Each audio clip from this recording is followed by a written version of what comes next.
Welcome.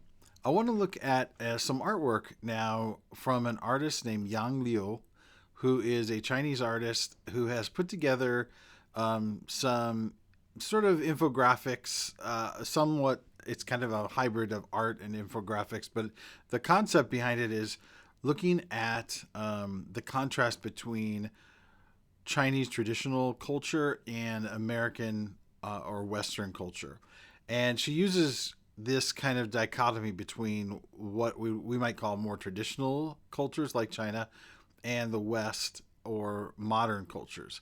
Now, um, while this artwork is specifically focused on the differences between the US and Western culture and China, I do think it can. Some of the principles can be applied more broadly to just modern versus traditional cultures. But it's still an interesting thing to take a look at, and we'll work through these hopefully pretty quickly. But I just wanted to give you a chance to take a look at her work. I know that Yang Liu, the artist, has spent a significant amount of time in the West, but of course she's ethnically and culturally Chinese. So I think she's very well um, suited to sort of make these observations. Again, these are models and this is artwork. It's not meant to not it's not meant to kind of be a rule that we enforce upon our views of culture. It's just supposed to be a model or a generalization that helps give us some level of understanding of these the contrast, the differences between these two cultures. This first slide is trying to create the dichotomy between problem solving in the West versus problem solving in the East. And essentially, what Yang Liu is trying to present here is this idea that in the West, in modern cultures, we tend to take problem solving head on. We're very direct in how we approach these things. Whereas in more traditional cultures and in China, people look for workarounds. They try to find ways to adapt to their environment and to attempt to solve problems more by working around those problems rather than just confronting them directly. This slide is supposed to represent power distance in the West on the blue side of the infographic and power distance in China on the right side. You can see that in the West, people with power are sort of different and yet the same. You can see the little white man, they're in the midst of several black men of similar size. The role might be different, but as a leader, he doesn't stand high above those that he has authority over. There's a egalitarian sort of an equality that is granted between him and his coworkers, even though he has a leadership role. In China, on the red side of that infographic, you can see the authority figure, the boss, stands quite high above those who work under him. And that's because China has a large power distance culture. And so that person in leadership has ultimate authority over those that are below him. This is an interesting slide, in part because it immediately made sense to me, but might not make sense to someone who hasn't spent a lot of time in Chinese culture. On the left, you see a representation of what an American style party or social get together might look like. You have these small groups of two or three people, some individuals who are sort of interspersed around a room. They're having individual conversations. They're connecting in these very small groups. And then on the right, you see the representation of a Chinese party. And in a Chinese party, everyone will be focused on the same thing at the same time. You'll have, it's not uncommon to see a large room where everyone will sort of sit around a large circle. It will be highly scheduled. There won't be individual conversations. It's not a party in China is not seen as a time to network personally with people one on one. It's more seen as a group or collective activity. Personally, I learned to really appreciate the Chinese style of parties or social gatherings. I'm someone who's not super comfortable in sort of one-on-one small talk conversation kind of networking environments in America. But I'm quite comfortable if you put me in a group of people and we're given something to focus our attention on all as a group, right? I don't want to be the focal point, and I don't want to have to try to make small talk with people socially, but I don't mind sitting with a group and all sort of interacting with some kind of main centralized focus, point of focus. So I like Chinese parties, but it is an interesting difference between the two different cultures. This slide is quite self-explanatory, I think. We tend to express ourselves very directly in the West. Here in the US, if we want to say something about our feelings or our thoughts, we just say it. And we don't tend to feel uncomfortable in expressing those things very clearly and explicitly. In more traditional cultures like China, culture or self-expression tends to need by necessity to be more subtle, and it's oftentimes more complex. People don't feel as comfortable expressing themselves directly, explicitly. So a lot of expression comes through implied communication. People making suggestions that might, in some way, shine some kind of light on what their actual feelings or intentions are, but they don't want to say it directly or outright. So this is just an illustration of how those different communication styles might work. Here's a really interesting slide, and this is on the topic of dependency. And on the left, you see in the West and in America, there's a real sense of pride in being a self-made man. There's a real mythology around our own independence, our willingness to be pioneers of a sort, to kind of break away from the pack, do our own thing, be our own man or woman, and to really highlight our individuality. Whereas in more traditional cultures like China, there is an awareness of our dependency on one another. There's a sense that we need to, in order to be successful, we have to have strong networks of people that support us and that can offer us, benefit or advancement whenever needed. And so I think that this depicts what Americans sort of think about themselves, but I actually think that sometimes in America we underplay or we don't acknowledge how much we are dependent on others because we like the mythology of being self-made. I don't know how many times I've heard American businessmen talk about how they pulled themselves up from their bootstraps, how they are self-made man. But the reality is, if you look back through their story, you'll find many moments where they were dependent on someone else's help, on some kind of a social network, some type of a family support structure or a friendship support structure that gave them opportunities that helped them become who they are. So I think the reality is that in both the East and the West, we must have support structures. We have to have social networks. We have to have those connections around us. But I just think in the U.S., we tend to want to promote ourselves as more individualistic and self-made than maybe is what is true about us. So this slide just illustrates how we consider time in both Western and Eastern cultures. So on the left, you see the American approach.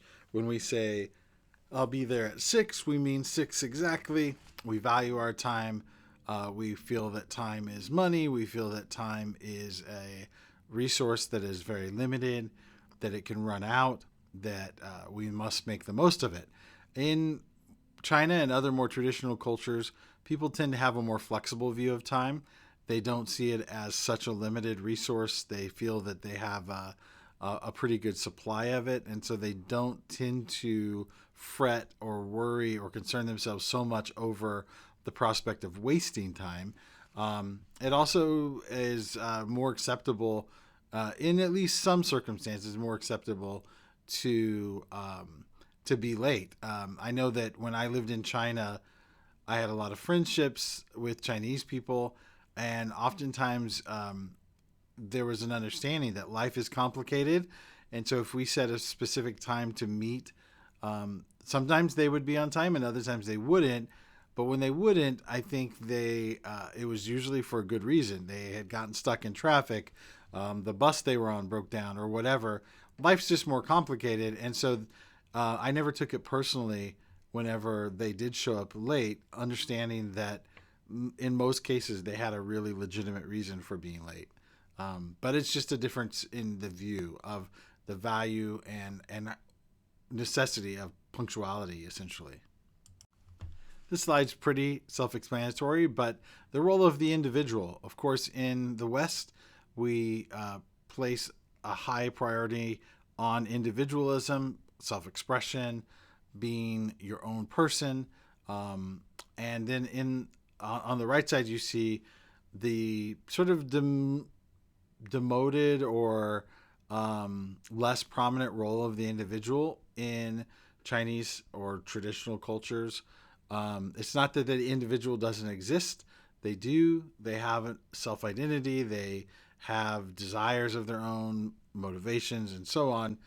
But they're not necessarily seen as the most important aspect of the self, right? So I think that they would say that your kinships, your connections to the community, the group, the family unit, those are more important than you as an individual.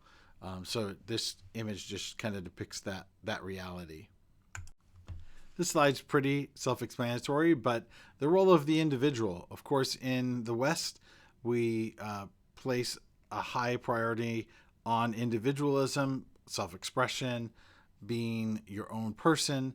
And then on the right side, you see the sort of demoted or less prominent role of the individual in Chinese or traditional cultures. It's not that the individual doesn't exist. They do. They have a self identity. They have desires of their own, motivations, and so on. But they're not necessarily seen as the most important aspect of the self, right? So I think that they would say that your kinships, your connections to the community, the group, the family unit, those are more important than you as an individual. So this image just kind of depicts that reality. On this slide, you see the prominence of age within cultures. So in the West, we tend to value youth and energy, vitality, over experience and age. Whereas in the East, you seem or you see age being sort of honored. Older people are considered an asset rather than a burden. And I think this is quite different than in the West. So in America, people are constantly trying to look younger, trying to be perceived of as younger. And that's because in a lot of ways, we see the older generation in America as maybe not as important to the just important to daily life. They're not working maybe, or they're instead of contributing tax revenue, they're instead using government resources. All of these things contribute to this idea that people who are older are not as important. All right. In Asian or more traditional cultures like China, at least traditionally, and I do think this might be changing somewhat, but people that are older are seen as resources for society. They are seen as valuable members who can contribute, if nothing else, contribute their wisdom and experience. So now I have spoken to some of my Asian students recently, and they say that this is changing somewhat, and that the elderly people in society are probably receiving less honor and respect now than they have in the past. So it does seem like these cultures are changing, but as a general rule, you'll find that older people are maybe treated with as a little bit more valuable in Eastern traditional cultures like China. This slide depicts sort of the tolerance towards noise. And so you can see on the left, you have American culture where we tend to prefer things a bit more quiet, constrained. Whereas on the right, you have Chinese culture, maybe more traditional cultures where a bit more noise and activity are acceptable relative to where maybe it's preferred in America. So in China, there's a term 热闹, which means hot and busy, or something similar to that. But it's often used. This term is often used to describe life in the streets. So if you went to a night market, people might say that night market is very 热闹, very hot and noisy, hot and crowded, hot and busy. But that's a good thing.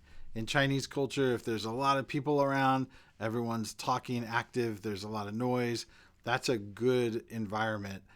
Whereas in America, I do think we tend to prefer environments that are a little bit more calm, peaceful, relaxing, and so on. So just a difference in those cultures. This slide depicts the nature of personal connections and friendships. And you can see on the Western side, the blue side of that infographic, typically in the West, in America, we might have connections with a few people. And those people, those social groups are somewhat disconnected from one another. Whereas in the East, in China, you can see that all of those relationships, all those personal social connections lead to other personal social connections. And there's a real sense in China, I remember that if you know one person, then knowing that person actually gives you some access to their friendship groups as well. So if I meet someone and maybe they don't have, maybe they're not heavily resourced, they're not wealthy, but they have wealthy friends. Like now, my friendship with my friend then becomes sort of an opening or a doorway to their friends who are maybe wealthy or have access to people with power and so on. So in America, typically, our social connections only go so far, but in China and more traditional cultures, social connections can kind of like link almost an entire community together in one way or another. These are just some fun images here towards the end of this presentation, but eating habits. So you can see on the left, in America, you have maybe a cold breakfast, a warm lunch, a cold dinner. In China or more traditional culture, there's an expectation that your meals would be hot, that there would be food cooked. I know this has caused a little bit of conflict between my wife and myself. My wife is from the Philippines, and she grew up in a household where her mother spent a really large amount of her free time preparing meals for the family. And so my wife has this expectation that there will be like healthy, nourishing, freshly made food that includes, proteins and vegetables and starches, and all of these things will be presented every day, 3 meals. And so it was a hard adjustment for her to come to the U.S., where we might have a bowl of cold cereal for breakfast. We might have a cold lunch of a ham sandwich or something similar that's not been cooked. And then we might have a cooked dinner, or we might go out, or we might have something from the freezer. But definitely the amount of time devoted to cooking and eating is quite a bit more in more traditional cultures like China. This slide's sort of easy to figure out here, but basically this is about communication of emotions. And you can see anger in particular. In the West, we tend to be able to express our emotions pretty openly. So you have the man's face on the left side smiling, or I'm sorry, frowning, as because he's upset. And in reality, you see in the bubble that he is upset. So his expression, what he's allowing the world to see, directly and very clearly reflects what he's actually feeling. Whereas in China and more traditional cultures, you have the man smiling, and yet he's feeling sad or frustrated or angry. So he's not. There's a disconnect between the feeling and the willingness to express that feeling openly to others. So interesting difference. This is a funny slide. Just the difference in how we might look at animals, whereas in the West we may perceive of living animals more as something to be observed and sort of admired, the way we might go to look at some birds at the zoo. In more traditional cultures like China, birds are and other animals are seen more as a source of food. So maybe not appreciated to the same level as they might be in America or more Western countries. This reminds me of the first time I visited a large aquarium. We actually went to the Wonders of Wildlife in Springfield. I took my wife, who's from the Philippines. We're walking through these amazing aquariums with lots of displays, beautiful fish. And my wife kept recognizing fish that she liked to eat. So as I'm walking through, I'm just amazed at what I'm seeing. She's walking through getting hungry as she sees all of these fish that she's used to eating from the fresh seafood markets in the Philippines, where she's from. So that just a really funny difference in maybe how we view animals. And I think this too is maybe changing a little bit. I know that having animals as pets is becoming more and more popular in the East, in countries like China. So it may be that their attitudes towards animals are changing a little bit as well. And then another funny one here at the end, concepts of beauty in the West, where people are typically, well, at least many people in the West are of a European heritage, and so they have very white, pale skin. They tend to want to tan and darken their skin. So you find, white people in America out on the beach trying to tan, trying to darken the color of their skin. Whereas in countries like China, Japan, South Korea, they actually sell chemical products to try to help people whiten their skin. And people are very diligent about protecting their skin from sun damage because they don't want to have their skin darkened. They don't want their complexions ruined by the sunlight. And so it is interesting that in the West, where we tend to be white, we often want to be darker. In the East, where they tend to start off with a darker tone in their skin, they often work to preserve as much lightness or whiteness as they can. So it's kind of an interesting dichotomy there as well. All right, thank you for joining us in this video. I hope that seeing that artwork from Yang Liu was helpful and kind of crystallizing some of these ideas we've been discussing, these differences that exist between cultures. And as I've said many times, just a generalization, just a model, not always accurate, almost never accurate completely, but at least gives us a basis from which we can start to better understand the cultures around us that we're interacting with and trying to communicate with effectively.